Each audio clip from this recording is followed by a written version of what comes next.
Hello everyone, welcome to Make Learning Easy. Our today's topic is adolescents understanding their needs and problems, which is in childhood and growing up, Unit 1.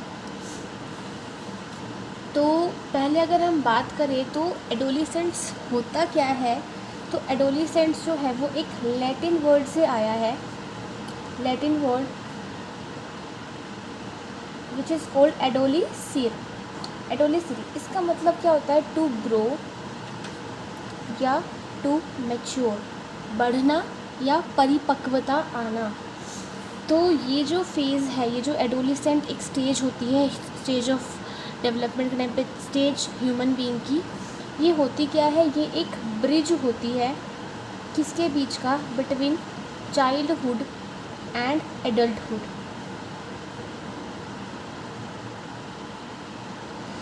ये usually आपकी 12 से 19 years वाली जो as होती है, जिसको हम teen age भी बोल देते हैं, 18-19 वाली, तो इसको हम एडोलिसेंट्स बोलते हैं। इसमें क्या होता है? तो ना तो बच्चा ना तो एक जो चाइल्ड होता है वो चिल्ड्रन यानी कि वो चाइल्डहुड में होता है, और ना ही वो एडल्टहुड में होता है। तो इस फेज़ में क्या होता है? इनमें बहुत सारे चेंजेस आते हैं, इनकी फ़िज़िकल चेंजेस, इमोशनल चेंजेस, इनके स्पिरिचुअल, सोशल, बहुत सारे चेंजेस इनमें आते हैं। तो अगर हम डिफ़ाइन की बात करें तो स्टैनली हॉल जो थे, उन्होंने इस स्टेज को क्या बोला था? स्टॉर्म एंड स्ट्रेस की स्टेज बोली थी, यानी कि तूफ़ान और तनाव की स्टेज। क्यों बोली थी? क्योंकि इस स्टेज में जो बच्चा होता है उसके जो प्रॉब्लम्स होते हैं वो बहुत, उसकी किसी से बनती नहीं है, वो थोड़ा वैसा, क्योंकि उसको ट्रीट किया जाता है, ना तो उसको बच्चों की तरह लिया जाता है, ना उसको बड़ों की तरह लिया जाता है। तो ये बहुत स्टॉर्म एंड स्टेज की स्टेज होती है, जिसमें वो अपनी आइडेंटिटी फाइंड करता है कि वो है क्या इस सोसाइटी में, उसका रोल क्या है। अब अगर हम नॉर्मल देखें तो ये जो पियाजे जो थे, उनके अकॉर्डिंग ये फॉर्मल ऑपरेटिव की स्टेज आती है। ये पियाजे की उस थ्योरी में पढ़ेंगे कि फॉर्मल ऑपरेटिव होता क्या है। तो जो चेंजेस आते हैं, चेंजेस ड्यूरिंग एडोलिसेंट स्टेज, वो कौन कौन से चेंजेस आएंगे? वो आएंगे आपके बायोलॉजिकल चेंजेस। बायोलॉजिकल चेंजेस में कौन कौन से आते हैं? आपके प्यूबर्टी का ऑनसेट हो जाना, प्यूबर्टी ऑनसेट 12 ईयर्स के बाद जो प्यूबर्टी होती है वो बच्चों ह्यूमंस में, बच्चों में वो स्टार्ट हो जाती है। तो उसकी वजह से उनकी बॉडी में बहुत सारे बायोलॉजिकल चेंजेस आते हैं, जैसे कि लड़कियों में मेंस्ट्रुअल साइकिल का बिगिन हो जाना, ठीक है, जेनाइटल पार्ट्स पे हेयर ग्रोन होना, डीप वॉइस हो जाना बॉयज़ की। तो ये सब कुछ बायोलॉजिकल चेंजेस हैं। और जो होते हैं वो आते हैं आपके कोग्निटिव चेंजेस। बच्चा लॉजिकली सोचने लग जाता है, उसके माइंड डेवलप करता है, उसका मानसिक जो एक लेवल होता है वो भी उसमें डेवलपमेंट स्टार्ट हो जाती है, वो डेवलप कर लेता है। इमोशनल चेंजेस, इमोशनल मतलब उसके इमोशंस जो होते हैं वो बहुत हाईली अनस्टेबल होते हैं इस टाइम पे। उसको किसी भी चीज़ का बुरा लग सकता है, एक मिनट में वो खुश होगा, अगले मिनट वो दुखी हो जाएगा। तो इमोशनल चेंजेस आते हैं, क्योंकि दोस्ती, रिलेशनशिप्स इस स्टेज में बहुत ज़्यादा मायने रखती है लोगों के लिए। Next is your social changes. एक सोसाइटी में वो एक नया रोल प्ले करते हैं, क्योंकि वो अब बच्चे नहीं रहे, उनको बोलते हैं कि अब तुम बच्चे नहीं हो, तुम बड़े हो गए हो। तो वो अपना एक अलग से रोल फाइंड आउट करते हैं सोसाइटी में। और क्या क्या होता है इस स्टेज में? अगर हम नॉर्मल बात करें तो इस स्टेज में बच्चों का जो होता है वो एडोलिसेंट सेपरेशन होता है। एडोलिसेंट सेपरेशन से क्या मतलब है कि वो लोग अपने पेरेंट्स से ढंग से उनकी बात नहीं होती उनकी, ठीक है।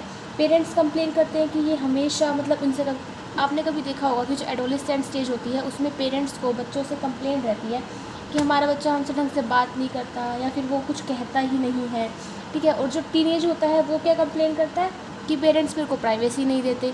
तो एक एडल्टहुड सेपरेशन आ जाता है इस फेज़ में, एडोलिसेंट सेपरेशन। मतलब वो खुद के लिए प्राइवेसी मांगता है, और पेरेंट्स उस चीज़ को लेते हैं कि ये हमसे बात नहीं करता, ये हमसे चीज़ें छुपाता है। तो एक एडोलिसेंट सेपरेशन होता है। एक एडोलिसेंट डिफरेंशिएशन होता है, एडोलिसेंट डिफरेंशिएशन। इसमें क्या होता है कि पेरेंट्स आपने देखा होगा कि पेरेंट्स बोलते हैं कि हर वक्त अपना टाइम वेस्ट करता रहता है, ये दोस्तों के साथ घूमना, बाहर जाके जाना, ये सब। लेकिन जो टीनेज होता है वो क्या बोलते हैं कि पेरेंट्स हमको क्रिटिसाइज़ करते हैं, वो एक्सेप्ट नहीं कर पा रहे कि हम बड़े हो रहे हैं। नहीं, नॉर्मल आपके साथ भी हुआ ही होगा ये कि आप लोग बोलते हो कि हमें घूमने जाना है, लेकिन पेरेंट्स आपको बोलते हैं कि आप क्यों अपना टाइम वेस्ट कर रहे हो, अपनी स्टडीज़ पे ध्यान दो, अपने लाइफ पे फोकस करो। तो आपको हम हमेशा ये फीलिंग आएगी कि अब हम लोग बड़े हो चुके हैं, हमको जाने दो, हमें परमिशन दो। लेकिन वो चीज़ें जो एडोलेसेंट होता है उनके माइंड में ये चीज़ें रहती हैं। अपोज़ करने लग जाता है वो एडोलेसेंट, अपोजिशन। वो अपोज़ करेगा, अगर उसको कोई चीज़ पसंद नहीं आएगी तो वो जैसे पेरेंट्स को वो ऑथोरिटेटिव बोलते हैं कि हमारे साथ कभी भी कोऑपरेट नहीं करते ये वो, ठीक है।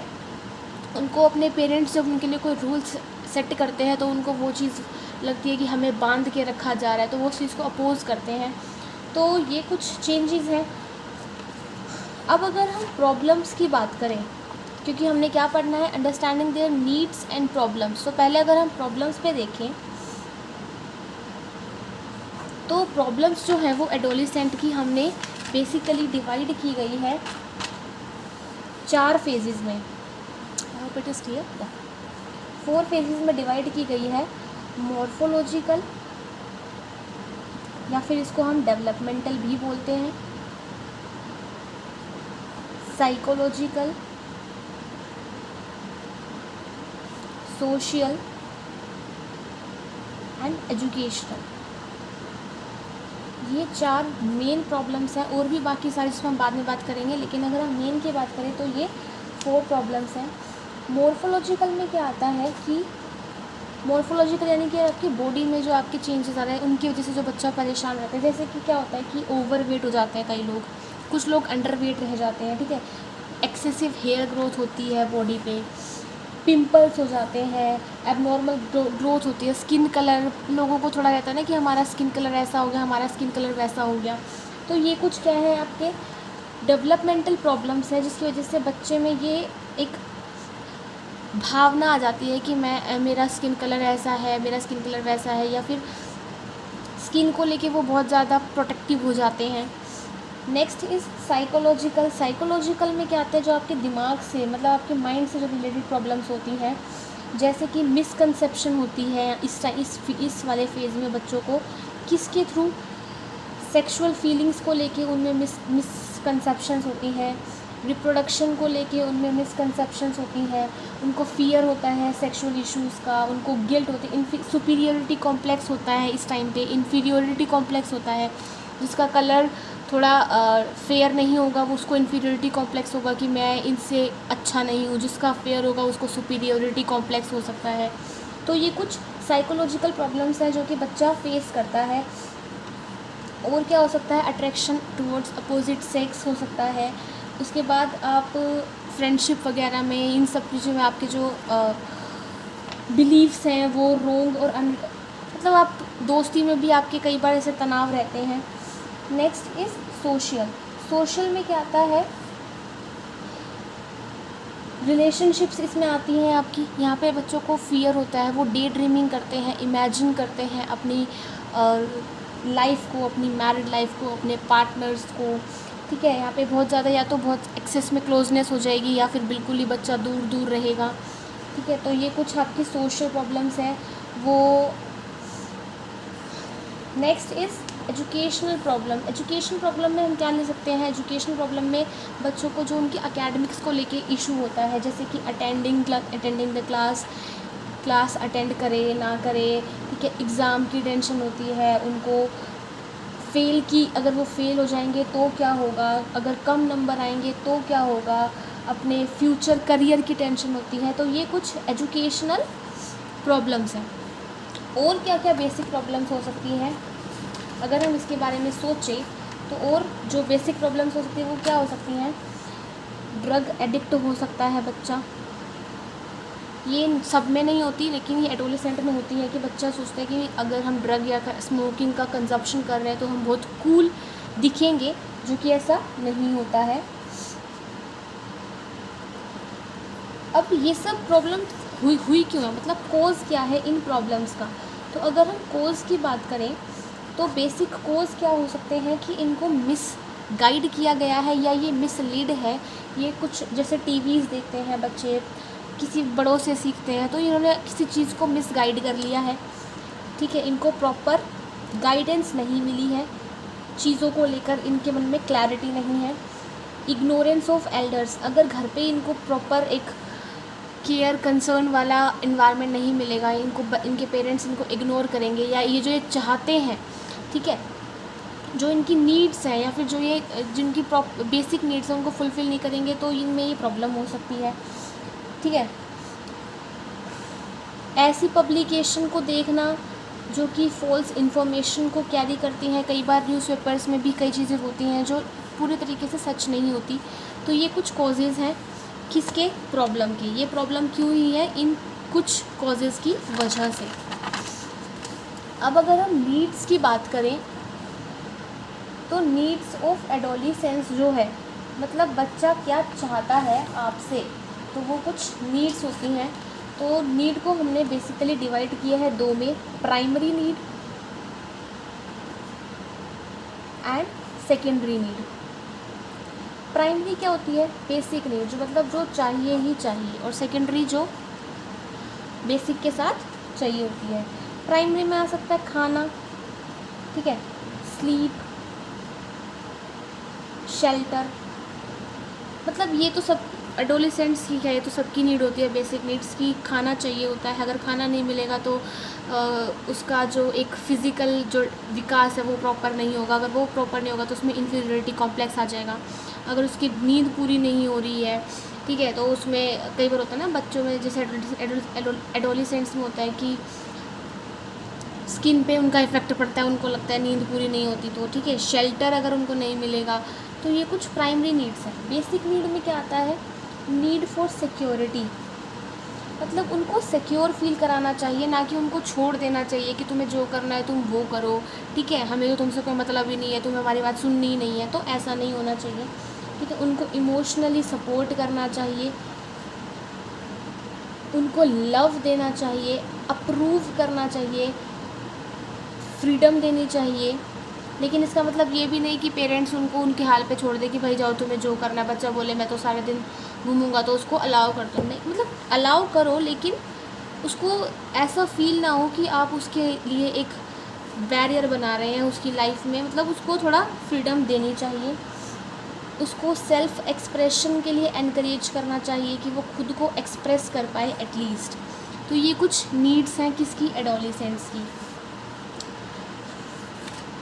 देन और हम क्या पढ़ सकते हैं कि, तो ये हमने पढ़ना था क्या, नीड एंड प्रॉब्लम। अगर हम एक और इसमें ले तो हम, क्योंकि बच्चा इस स्टेज में स्कूलिंग में रहता है, तो वो एक टीचर का बहुत बड़ा रोल आता है, पेरेंट्स का होता है, टीचर का होता है, आपकी सोसाइटी का होता है।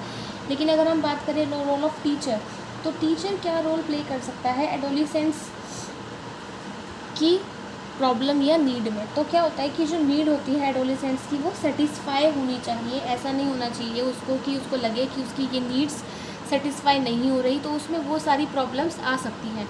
नीड पूरी नहीं होगी तो प्रॉब्लम आएंगी, ठीक है। तो कैसे कर सकते हैं हम, उनको प्रॉपर नॉलेज देकर, एडोलेसेंट साइकोलॉजी की जो भी उनमें उस टाइम पे चेंजेस आएंगे उनकी उसको प्रॉपर नॉलेज देनी चाहिए। ये टीचर भी हो सकते हैं, ये पेरेंट्स भी हो सकते हैं, हम हर तरीके से जो भी रोल प्ले करेंगे इनको, उनकी नीड को सेटिस्फाई करने के लिए। उनको अटेंशन देनी चाहिए, उनकी नीड्स को अटेंशन देनी चाहिए, जो वो चाहते हैं उसको एटलीस्ट सुनो, ठीक है। उनको प्रेज़ मिलना चाहिए, ठीक है। अगर वो कुछ अच्छा काम करते हैं तो एटलीस्ट उनको रिकॉग्नाइज़ करो, उनको उनकी तारीफ़ करो, ताकि उनको लगे कि हाँ they are doing something good in their life.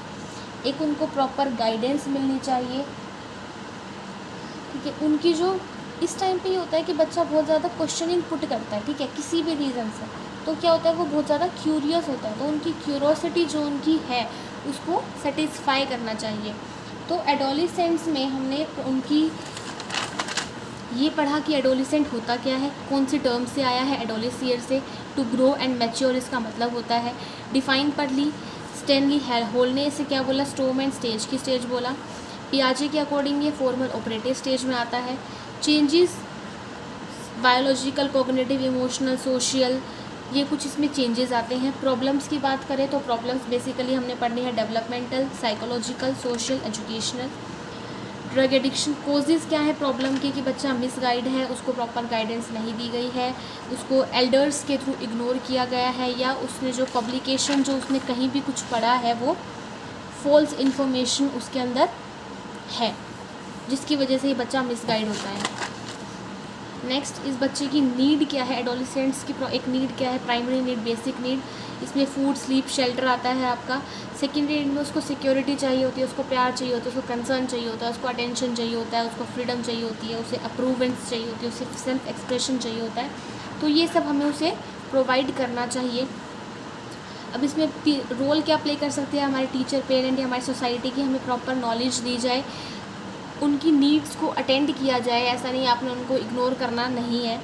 Praise और रिकॉग्नाइज़ किया जाए, गाइडेंस दी जाए प्रॉपर कि हाँ ये ऐसे है, ये ऐसे है, और उनकी क्यूरोसिटी जो, अगर वो क्वेश्चंस कुछ पुट करते हैं तो उनको चुप ना कराकर उनकी क्यूरोसिटी को सेटिस्फाई किया जाए। So this is the topic we have to study under the topic adolescents, understanding the needs and problems. So this is all for this. Thank you.